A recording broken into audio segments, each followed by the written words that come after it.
So whenever I, express like opinions along that line to my parents or whatever, they always give me the, what does the Bible say about this? What does the Bible say about the government? Yeah, and they always give me the, Romans 12. Yes, Romans. I don't Be think subject. is it be Romans subject. 12? Yeah, I think it's Romans 12. I believe. I'm thinking 15. No, 12. All right. So you got that, Jamie? Look it up. Either way, while he's looking that up, we got Old Testament. Let's go back to the Old Testament. Old Testament. Originally, they followed God, and that ended up. They were under the law. They were under the law of deed, and they ended up failing on that because they didn't have, and so at the end of the day, they wanted a king just like the people around them, and it ended up hurting them really bad. Yeah. But they also ended up getting it, and some good things. That's sort of what I always think about. Is in a free society, we're subject to God. We're not subject to man, and that's what God had intended originally. It was this human nature that we wanted to be subject to man, which ultimately harmed us. Yeah. So, although they still had laws. Was it Romans 12? Yeah. Romans. No. It's not. Wait. 15. Actually, I think it's Romans 13. Anyways, keep going. Yeah, I'll just look up. I mean, if you have, the Old Testament had a whole lot of laws. Romans 13. 13, okay. There we go. They had a whole lot Let of everyone laws. be subject to the governing authorities, for there is no authority except that which God has established. The authorities that exist have been established by God. And if we think, all right, let's start from let's keep going chronologically and start over. All right, go ahead. They are under the law that God has made, and it's not terribly unsimilar to what we have now. A lot of it is the same. There was a lot of ritualistic stuff that we don't really do. Yeah, it was rather ritualistic, and there was much harsher penalties. Definitely. But when it comes to the basic rules of do this, don't do that, you couldn't kill people, and you couldn't steal. There was also do not commit adultery, which I would say is healthy for people's relationships with each other usually. Yes. Although it does take away from the freedom of... That would come out in social responsibility. That would definitely come out in social responsibility. Yeah. But so I think the main difference would be, but from that to what we have now, is the punishment. Because, if a woman had committed adultery, she would be stoned. Mm-hmm. And I really doubt that would happen if a woman has adultery today, they get a divorce and that's the end of it. And so that definitely is a huge contrast. Then you get to... So would you say that's a good thing? So what changed in the time? Well, the context of women definitely changed a lot, considering that the subject... they haven't... They stopped being traded for goats, and they have, they can work and vote. They're not necessarily, as property. Right, yeah, they're definitely not treated as property. Yeah. They can own things, they can work, they can have a say in government, which is pretty revolutionary. I'm talking about, in the context of the Bible, though. I'd say that's because it's enforced by a lot of it was enforced by the people, because if you committed adultery, you would be shunned. Oh yeah, but I'm thinking of Jesus marking in the sand, and then they come up with the lady who had committed adultery. I don't remember where that story is. It's somewhere in like Mark 8. Yeah. I want to say Mark 8. And they say that she's committed adultery, and then Jesus says, let the one of you who has no Sin be the sin first one be to the first cast one the to cast the stone. stone. And I think that would apply. I mean, I don't know necessarily. Well, again, I'm trying to go chronologically Yeah. just to, because then they get a king. Which, I'm just talking about, so how I we mean, they move get a past. king and things go downhill for them. And honestly, I would say that's what happened, considering that government kind of sucks.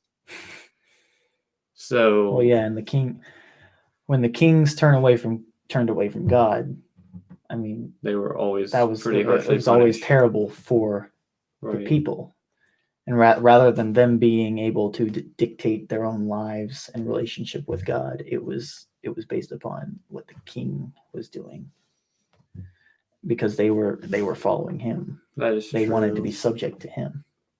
I think that and I think that it's hard to draw parallels because of how different Israel was from America. Because Israel was, They were very homogenous. right, like they were intermarrying was very harshly frowned upon because of what it ended up bringing into their culture, and you can't exactly do that in America, considering how diverse America is, given that you have, I mean, you get a group of 20 people and the odds of all of them being from the exact same country is, I think, but none. that rejection of mixing, though, of marrying people from other countries, comes from that sort of having that king, though, because their society was defined by their government, and their government was corrupt, so they weren't supposed to be intermingling with that corruptness. Because God punished people for, marrying into, corrupt societies at points. I can't remember where. But. Well, punishment often came after they had brought it back in, and he had to essentially wipe the slate clean and start over with the next generation. And one of the earliest examples of that I can think of is wandering through the desert, because the older generation was scared and didn't trust God, so they were not allowed to be in the promised land. And I think that with individual responsibility and freedom, you get that. I mean, there are some disadvantages, but one of them is that it does kind of get you back to the pre-King Israel that was, I mean, they were completely and totally free because they screwed up a whole lot, and that was their choice to do so. And it ended up bringing the terrible consequences of having to be stricken with plague and famine. I think that line of thinking is consistent through the Bible, because what comes to mind is like Romans 1, where he talks about handing people over to their sinfulness. Yeah. And just, letting them, I mean, they chose that path. That is they have the freedom to do that, but they suffer the consequences as well. And so ultimately, I would have to do a lot more research to give a concrete answer. But I mean, if I look at original planning. Well, how do you take just that verse alone, Romans 13, 1 through 2 or whatever? Well, the very first thing, no matter if it's in the context of now or then, I would almost automatically just think of parents and be subject to the authorities of my parents. But here, wait, can you get that up? Because they are authorities put in place. Usually. I always thought about like church elders and pastors and stuff, and being subject to that type of authority. And that's a little bit tricky because church and state are not we're usually not separate. Yeah, but is that necessarily a biblical thing? The separation of church and state. I think that Like everyone talks about let Caesar have what's unto Caesar, but that's talking about money and taxes and stuff. I mean, like, and let's get the other way while we're on this topic. That is the Bible saying you have the right to property. yeah, Like, there's no. I feel like there's no other way to put that. Like, if it belongs to Caesar, give it to Caesar. If it belongs to someone, give it to them. well, I think what that verse is more saying is, you don't need money. It's just an arbitrary thing from the state. Just let them have it, And because God will provide for you. You don't need this currency from some man-made currency, because it has no real value in the long run. yeah, It's your personal relationship with God. that actually it is worth. That's something that's actually worthwhile. Mhm. And Here, let me read that. when it comes to governing authorities, not your parents or your church elders, To the I government. feel like that can still be applied. The fact that there is no authority on earth that has not been granted by God. I don't think you can pull that out of context to say it's just for parents or just for church elders. And So, what does this mean? Are we supposed? Do we? It's weird taking this in the context of, like, Daniel, the book of Daniel. that's immediately So all right. everybody always talks about the book of Daniel. Shadrach, Meshach, and Abednego, and then also Daniel himself. But that was always those were direct violations of religious freedom, Right. being able to, commune with God. The way I approach it is, I certainly believe that as little government as possible is the best government. No government is awesome, potentially, but I'm not necessarily going to go out of my way to. I'm not going to go out of my way to, overthrow the government or something, because I'm showing my own I'm showing self-control in that. I'm showing faith in God. Yeah, that's what I think it's much more important. The faith and trust in God. I think being able to hold such strong convictions while also having temperance, those are fruits of the Spirit there. Yes. And that can be a potential testimony to other people. Yeah, as it was for Daniel, I think that would definitely work.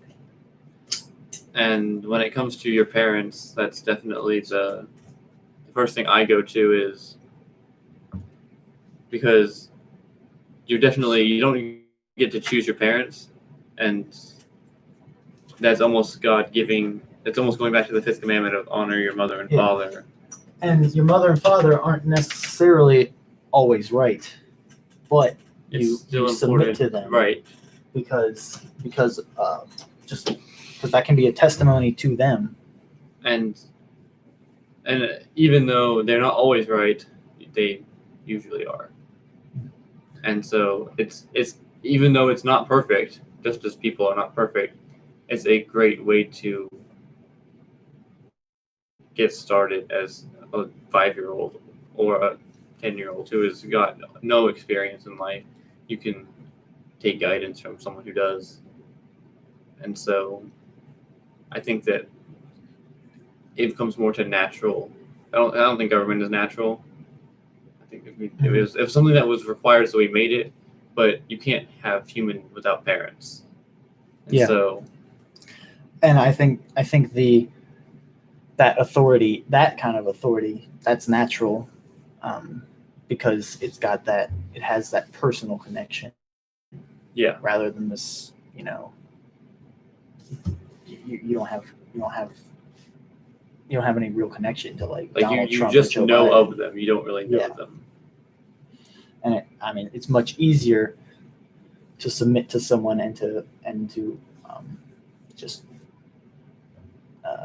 trust that what they're doing is good when you actually have a direct connection to them. Right, like when you know someone, Which a that's lot easier. applicable to your parents. I mean, to government, like smaller governing bodies tend to be trusted more than larger governing bodies, and then that applies to your relationship with God.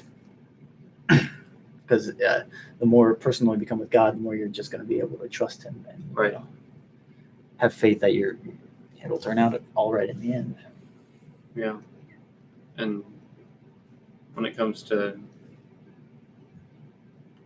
sizing a government, getting that, having respect and like submitting to your authority is important. But when it's something that is non-essential, like a government is,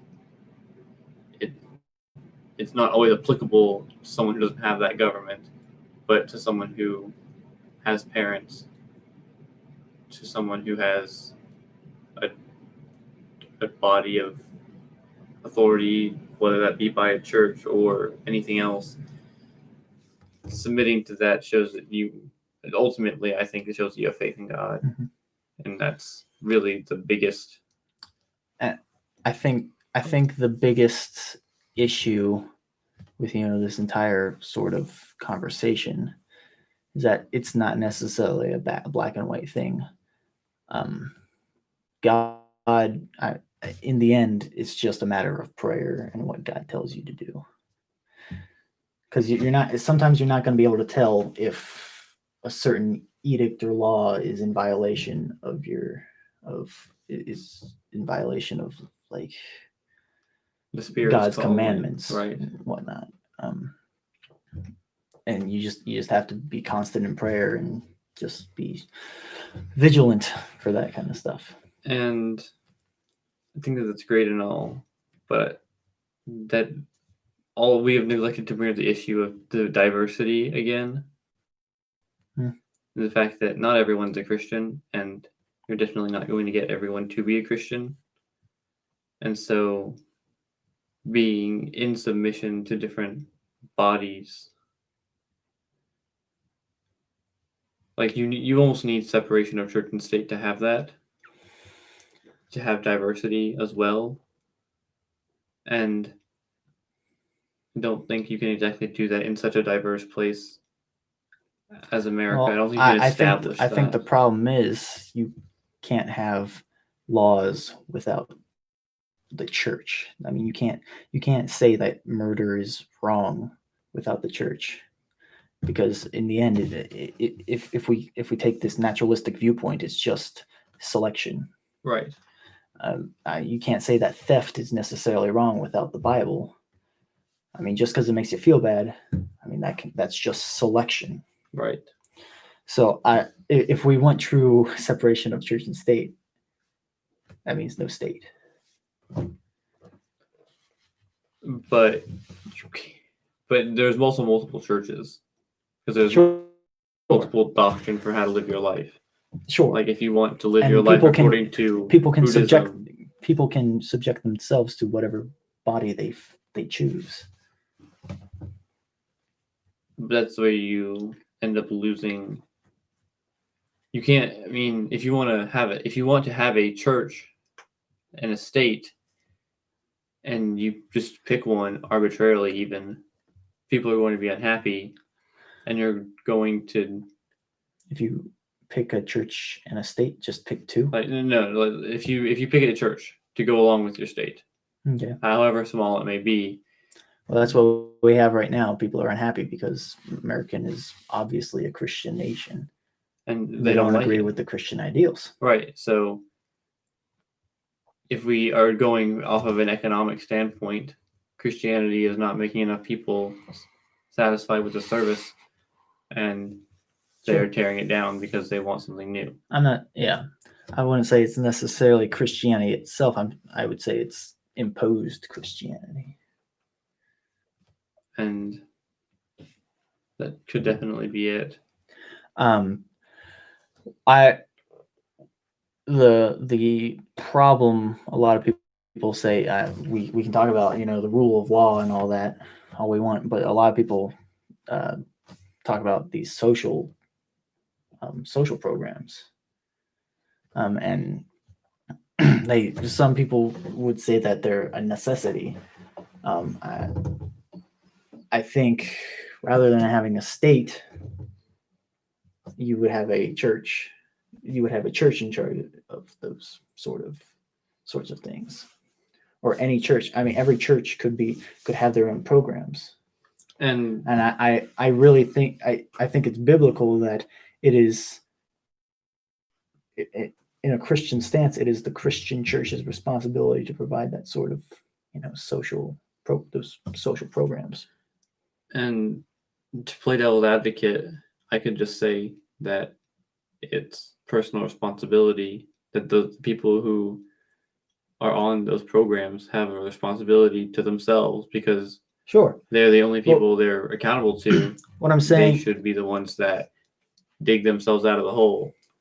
but what I'm saying is, rather than having these like forced social programs, like I have to pay into whatever social program they choose for me, you contribute to the church, and then you have actual divine intervention in the You have people allocation making of that money, decisions. you actually have people who are making.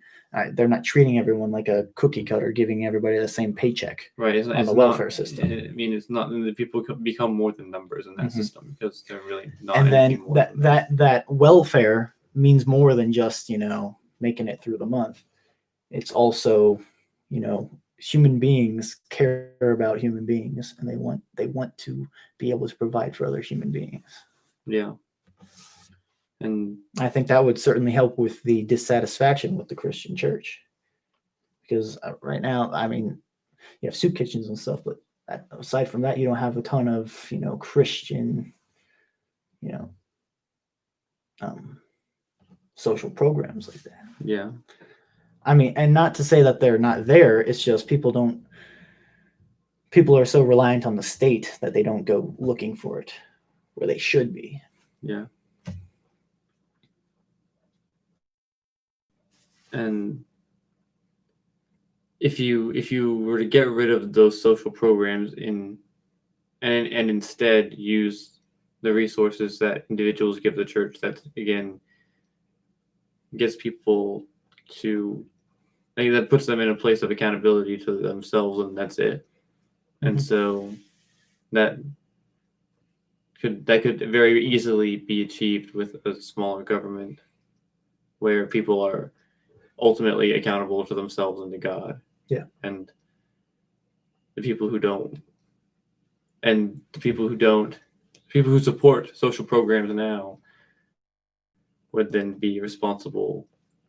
They could either make their own away from the church, or they have all three options. They could pay into the church and support the people who they believe should be on those social programs. They could make their own, or they could face the consequence of not paying in, and that would come down to the social punishment of social pressure to pay into these sorts of systems. And then if you And choose not to. I think there would also be, tithing does enhance a individual's relationship with God as well. It's not there's no question about that. I know. So I mean, that's also just a natural, not even a social